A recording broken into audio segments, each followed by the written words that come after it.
25 თებერვალს თბილისში არსებულმა ყველა უნივერსიტეტის სტუდენტმა ტაბახმელაში პატივი მიაგო 1921 წელს საქართველოს დამოუკიდებლობისთვის დაღუპულ იუნკერთა ხსოვნას.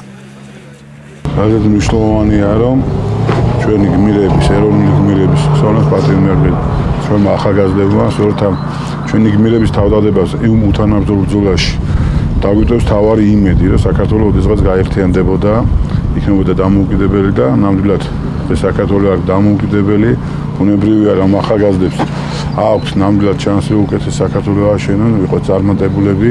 მე ვფიქრობ, რომ ხდომ აი ეს მეხსიერება, ყოველთვის მეხსიერებაში იქნება ის გმირობა, რაც შეძლეს ჩვენმა იუნკერებმა და სწორედ მათი თავდადება იმ უთანასწორო ბრძოლაში იქნება საწინდარი ჩვენი შემდგომი წინსვლის. სტუდენტები ყოველწელს ტრადიციულად ვიკრიბებით კოჯოში და პატივს მივაგეთ გმირულად დაღუპულ იუნკერებს. დღევანდელი დღე არის ძალიან მძიმე და მნიშვნელოვანი ჩვენთვის ახალგაზრდობისთვის, რადგან მათი გმირობა არის ჩვენთვის მაგალითი და ჩვენ ვართ ამაყები, რადგან ყავდა ისეთი გმირები, როგორებიც იყვნენ 1921 წელს იუნკერები.